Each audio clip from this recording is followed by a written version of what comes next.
Tu prépares le bac de maths, tu veux réviser efficacement sans t'éparpiller, et tu as besoin d'un petit peu d'aide pour t'organiser, eh bien tu n'es pas le seul et tu es arrivé au bon endroit. Alors bienvenue à l'Académie Exponentielle, je m'appelle Benoît et sur cette chaîne j'aide les élèves de terminale et les étudiants à progresser en mathématiques avec méthode et sans perdre de temps. Alors pour réviser le bac de maths, à mon avis, deux choses importantes.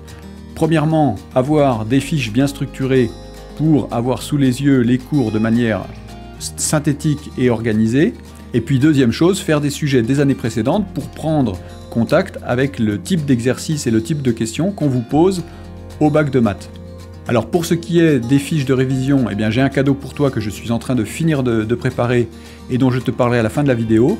Et puis pour s'entraîner, eh bien aujourd'hui on va travailler et corriger ensemble un exercice du bac 2024.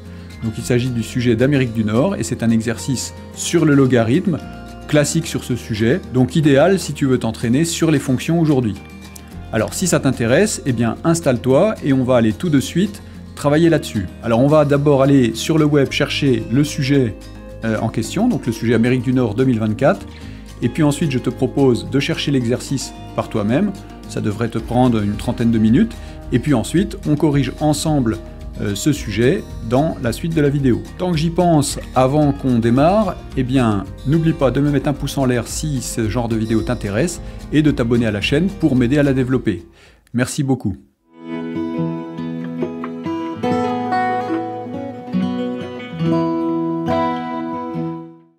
Alors pour aller chercher des sujets de bac, il y a un site qui va très bien, qui s'appelle le site de l'APMEP. APMEP, ça veut dire Association des professeurs de mathématiques de l'enseignement public, qui regroupe des sujets de bac et de brevet. Donc tu tapes APMEP bac, éventuellement 2024, et puis tu vas tomber directement sur la page. Ici, tu as tous les sujets. Alors, tu as les sujets individuels, c'est-à-dire sujet Amérique du Nord, sujet centre étranger, sujet etc., etc. Et puis, tu as aussi un index de tous les sujets, donc il y a 18 sujets au total, un index de 18 sujets ici. Alors, soit tu choisis un sujet, alors nous, le sujet qu'on va travailler aujourd'hui, c'est celui-là, Amérique du Nord, 22 mai 2024. Et puis, si tu veux faire plusieurs sujets, bah, tu peux télécharger tous les sujets, là, et comme ça, tu les auras tous sous la main. Donc, bah, tu sais faire, hein, tu cliques ici, et puis tu cliques ici sur téléchargement pour télécharger. Si tu ne choisis que le sujet de 2024, eh bien, tu auras juste ce sujet-là. Et c'est celui-là, cet exercice 3, là, qu'on va aller faire tout de suite sur notre tableau.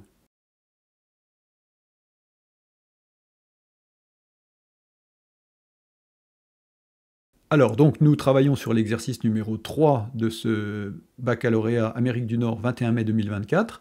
Et dans cet exercice, on va étudier la fonction définie sur 0 plus l'infini par f de x est égal à x ln de x au carré moins 1 sur x. On nous présente le graphique sur lequel on a tracé en rouge la courbe de la fonction f et puis en noir une droite qui est la tangente à la courbe de la fonction f au point A étant de coordonnées 1, moins 1, et puis on nous dit que cette droite passe aussi par le point 0, moins 4, ce qui va nous aider à déterminer son équation. Alors dans la question 1, on nous demande de lire graphiquement f' de 1 et de donner une équation réduite de la tangente. Alors f' de 1, qu'est-ce que c'est? Bah justement, c'est le coefficient directeur de la tangente, puisque la tangente, c'est la tangente au point A. On peut déterminer l'équation de la tangente et lire f' de 1 tout en même temps. Alors, l'équation de la tangente, comment est-ce qu'on détermine l'équation d'une tangente? Bah, c'est y égale à x plus b, s'agissant d'une équation réduite de droite. Et y égale à x plus b, alors comment est-ce qu'on trouve A, comment est-ce qu'on trouve B? Alors, le premier coefficient le plus facile à calculer, c'est B, qui est donné par ce qu'on appelle ici l'ordonnée à l'origine, c'est-à-dire l'ordonnée du point où la droite coupe l'axe des ordonnées, et donc on obtient moins 4. Et puis pour le coefficient directeur, je te rappelle la méthode, tu regardes ce qui se passe quand tu avances de 1. Donc ici j'avance de 1, et je monte de combien? Eh bien je monte ici de 1, 2, 3. Attention, l'échelle n'est pas la même en abscisse et en ordonnée. Donc quand j'avance de 1, je monte de 3, et donc le coefficient directeur, c'est 3. Ce qui fait que l'équation de la droite, c'est y égale 3x moins 4, et que la dérivée, qui correspond justement au coefficient directeur de la droite, eh bien f' de 1, est donc égale à 3. Alors dans la question 2, on nous dit donner les intervalles sur lesquels la fonction f semble être convexe ou concave, et que semble représenter le point A pour la courbe CF. Alors, comment on reconnaît la concavité de la courbe d'une fonction? Alors, premièrement, on la reconnaît à la façon dont la courbe est tournée. Hein. Typiquement, une fonction concave, c'est comme ça, et une fonction convexe, c'est comme ça.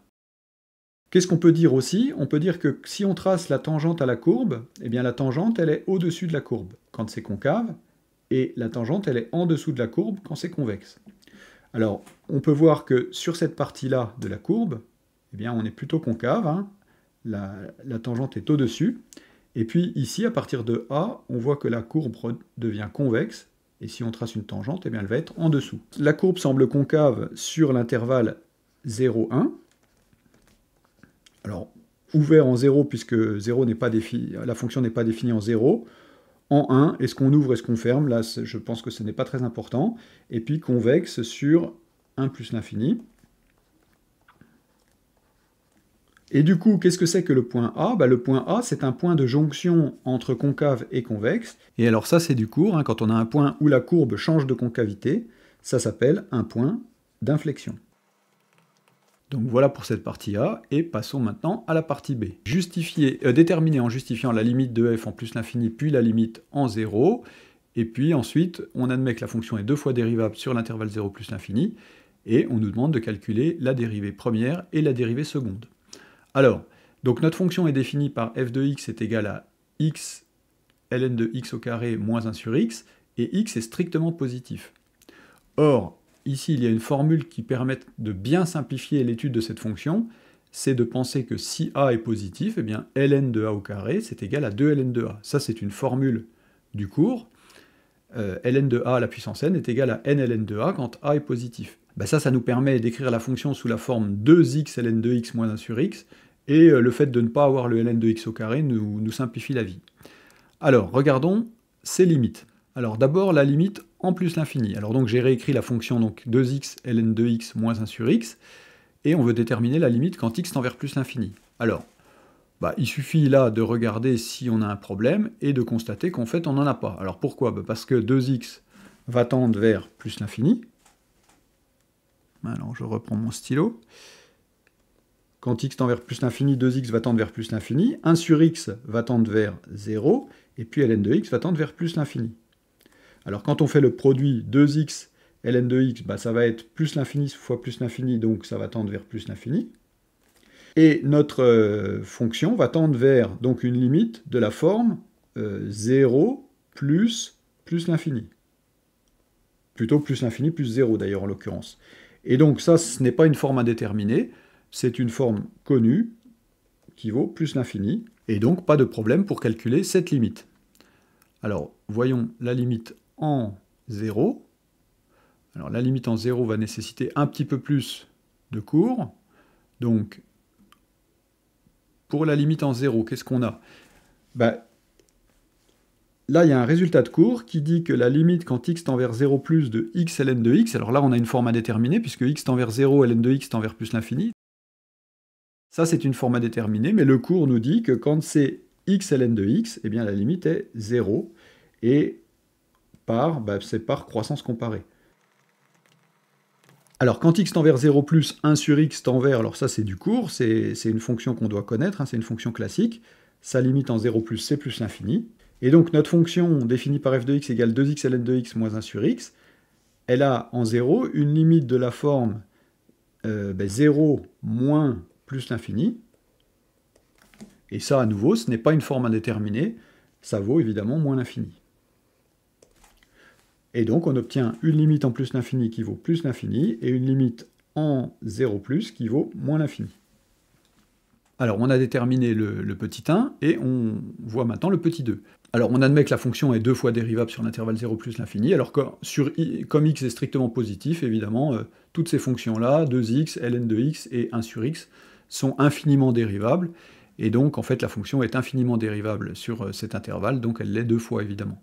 Alors pour calculer la dérivée de la fonction, on voit que ici on va avoir un produit, 2x fois ln de x, on va appliquer évidemment la formule de la dérivée d'un produit, et puis la dérivée ne va pas poser de grands problèmes. Alors allons-y, donc qu'est-ce qu'on a? On a u qui est égal à 2x, donc u' qui est égal à 2, on a v qui est égal à ln de x, donc v' qui est égal à 1 sur x, et puis on va avoir à calculer aussi la dérivée de moins 1 sur x. Alors la dérivée de 1 sur x, c'est moins 1 sur x au carré, et donc quand on fait la dérivée de notre fonction, on applique cette formule-là, donc u'v, c'est-à-dire 2 ln de x, plus v'u, alors v' c'est 1 sur x fois 2x, fois u, et puis donc moins, et moins 1 sur x au carré. Alors on simplifie tout ça, on voit qu'ici les x se simplifient, et donc ça nous fait 2 ln de x, plus 2, et puis plus 1 sur x au carré. Alors pour calculer la dérivée seconde, là, il n'y a pas de problème de produit, on a juste une somme de fonctions, et bien on va les dériver une par une. On a la dérivée de 2 ln de x, bon la dérivée de ln de x c'est 1 sur x, donc ça nous fait 2 sur x. La dérivée de 2, 2 c'est une constante, donc sa dérivée est nulle. Et puis la dérivée de 1 sur x carré, alors la dérivée de 1 sur x carré c'est moins 2 sur x puissance 3. Alors ici, j'applique le résultat de la dérivée de 1 sur x puissance n, qui est une formule de cours, qui est moins n sur x puissance n plus 1. Bon, alors on met tout au même dénominateur, donc on met tout sur x au cube, et ça fait donc 2x au carré, moins 2 sur x au cube. Alors on voit qu'on peut mettre 2 en facteur, ça va nous faire 2 facteurs de x au carré moins 1. X au carré moins 1, c'est l'identité remarquable bien connue, donc c'est x plus 1 facteur de x moins 1. Donc 2x plus 1 facteur de x moins 1 sur x au cube.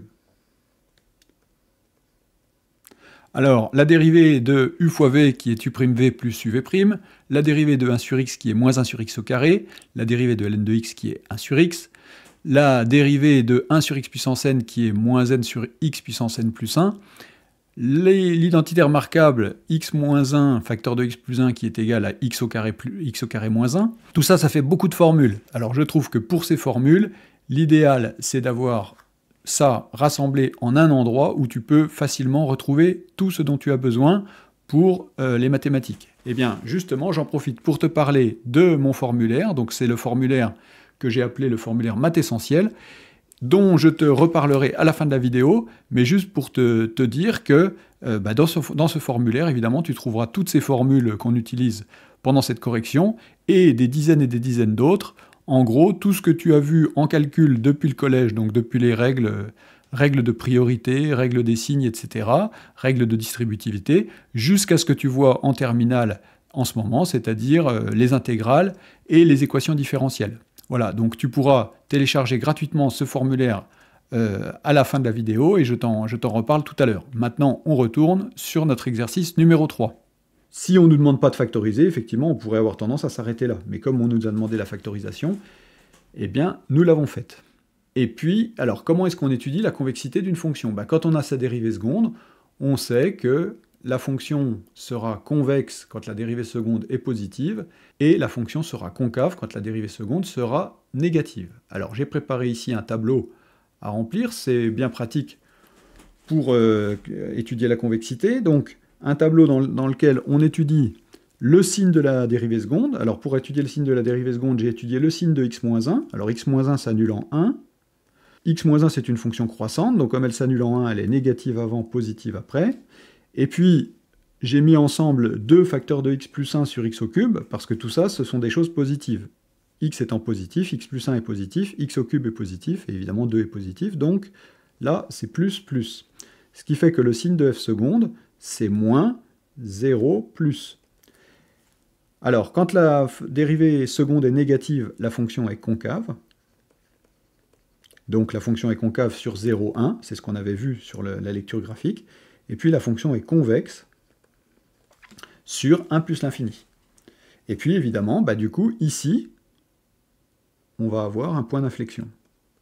C'est ce qu'on avait noté pour le point A. Dans la question suivante, on nous demande étudier les variations de la fonction f', puis le signe de f'. Alors j'ai refait un tableau en dessous. Évidemment, la dérivée de f', c'est f seconde. Donc comme on a le signe de f seconde, eh bien, on va avoir les variations de f'. Alors quand f seconde est négative ici, eh bien f' est décroissante. Et puis quand f seconde est positive, f' est croissante. Alors pour calculer f' de 1, donc f' de x c'est 2 ln de x plus 2 plus 1 sur x carré. Donc f' de 1 c'est 2 ln de 1 plus 2 plus 1 sur 1 au carré.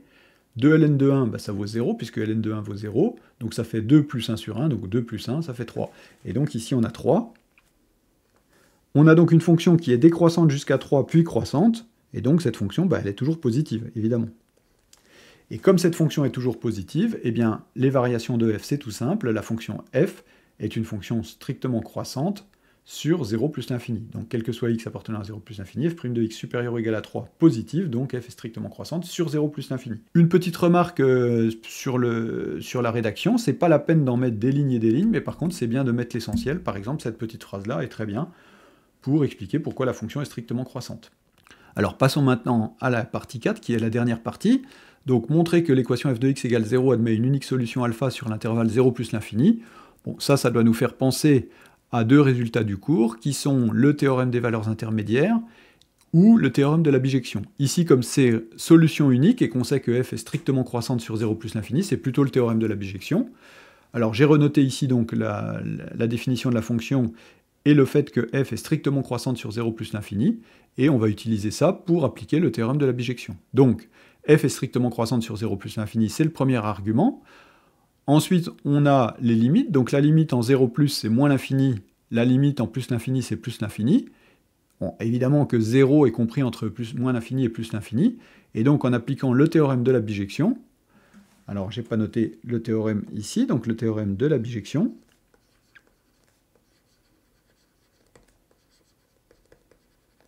eh bien on en déduit que l'équation f de x égale 0 admet une unique solution alpha sur l'intervalle 0 plus l'infini. Donc pareil, c'est pas la peine de rédiger en mettant des tartines, il faut mettre l'essentiel, et l'essentiel, eh ben, c'est la vérification de l'application du théorème. Et pour appliquer le théorème, on doit avoir une fonction qui est strictement croissante, et puis on doit avoir une valeur intermédiaire, justement, qui est comprise entre soit les valeurs de la fonction aux bornes d'un intervalle, soit les limites de la fonction aux bornes de cet intervalle. Donc c'est ce qu'on a ici. Voilà, alors voyons pour cette dernière question. Donc on nous demande une valeur arrondie au centième de alpha, et puis vérifier que alpha vérifie une certaine égalité. Alors, pour une valeur arrondie au centième de alpha, ça je pense que tu sais faire et qu'il n'y a pas de problème. Éventuellement sur ta calculatrice tu as un solveur, bah, tu tapes l'équation et le solveur te donne la solution. Sinon tu fais un tableau, tu rentres la formule de la fonction, et puis tu regardes, tu fais un pas de 1 pour commencer, 0, 1, 2, 3, 4, 5, tu regardes les valeurs de la fonction, tu regardes quand tu passes par 0, et puis tu affines petit à petit le pas de ton tableau pour obtenir une valeur approchée, donc au centième, c'est-à-dire à 2 chiffres après la virgule. Alors, moi j'ai fait le calcul sur Internet, donc j'ai obtenu un résultat avec des chiffres après la virgule, 32 786. Bon, on nous demande au centième, donc à peu près égal à 1,33. Et puis enfin, montrer que alpha vérifie cette équation-là. Alors, pour ça, eh bien, il suffit d'écrire que ce qu'on sait de alpha, c'est-à-dire que... Alors, il ne s'agit évidemment pas d'utiliser la valeur approchée ici, hein, il s'agit d'utiliser ce qu'on sait, c'est-à-dire que alpha est un nombre positif et que f de alpha égale 0. Si f de alpha égale 0, bah, du coup, on écrit ça, ça nous donne 2 alpha ln de alpha moins 1 sur alpha égale 0. Et puis on va transformer ça pour obtenir cette chose-là. Pendant tout l'exercice, j'avais sorti le 2, mais comme je veux un alpha au carré, eh bien, j'ai pensé qu'il était plus utile de re-rentrer le 2 dans le ln. Donc du coup, ça me fait alpha ln de alpha au carré est égal à 1 sur alpha. J'ai passé le moins 1 sur alpha à droite. Donc il a changé de signe, évidemment. Ensuite, bah, comme alpha est strictement positif, je peux diviser par alpha, et donc ça me fait ln de alpha au carré est égal à 1 sur alpha au carré. Et puis ensuite, j'applique l'exponentielle, j'ai une égalité de deux nombres réels, c'est équivalent au fait que l'exponentielle de ces deux nombres est égale, et donc l'exponentielle de ln de alpha au carré, bah, c'est alpha au carré bien sûr, et puis ici on obtient exponentielle de 1 sur alpha au carré. Et donc, on obtient bien que alpha vérifie alpha au carré est égal à exponentielle de 1 sur alpha. Donc voilà pour cet exercice qui est maintenant terminé. Alors voilà pour la correction de cet exercice numéro 3. J'espère que ça t'a plu et que ça t'a appris des choses. Alors comme promis, je te parle de ce formulaire. Donc il s'agit d'un formulaire que j'ai appelé le formulaire maths essentiel. C'est un formulaire dans lequel je rassemble toutes les formules de calcul depuis la 6e jusqu'à la terminale. Ça permet de faire un résumé complet et je pense que c'est un formulaire très utile pour des élèves de lycée, en particulier pour des élèves de terminale qui préparent le bac et qui veulent avoir de manière synthétique l'ensemble des formules importantes et puis l'ensemble des choses concernant les fonctions, les équations, les intégrales, etc. Et aussi, c'est un formulaire que j'ai conçu au départ pour ça, très utile à mon avis pour les élèves qui entrent en classe prépa et qui ont besoin d'avoir un résumé de tout ce qu'ils ont vu au lycée et collège en tant que règle de calcul importante à connaître. Alors ça fait plusieurs semaines que je travaille à ce formulaire et je suis en train d'y mettre les dernières, de le fignoler, de finir de mettre en page. Donc je pense que ça devrait assez rapidement être terminé. Et du coup, je vais pouvoir le mettre dans la description en vidéo à partir de cette vidéo. À la limite, si j'ai pas le temps à partir de cette vidéo, à partir de la prochaine, donc celle de la semaine prochaine, tu pourras télécharger gratuitement ce formulaire qui, je pense, te sera utile pour le bac et éventuellement aussi pour la suite de tes études. La semaine prochaine, on continue la correction de ce sujet Amérique du Nord avec l'exercice numéro 4, la suite donc. Si ça t'intéresse, eh bien rendez-vous la semaine prochaine. Si la vidéo t'a plu, eh bien un petit pouce, ça me fait plaisir, et un abonnement, ça m'aide à développer la chaîne, et ça te permettra d'accéder à la vidéo de la semaine prochaine. Et puis, je te remercie de m'avoir suivi jusque-là. On se retrouve donc dans une semaine, et d'ici là, porte-toi bien, prends soin de toi, travaille bien, et à bientôt. Salut à tous!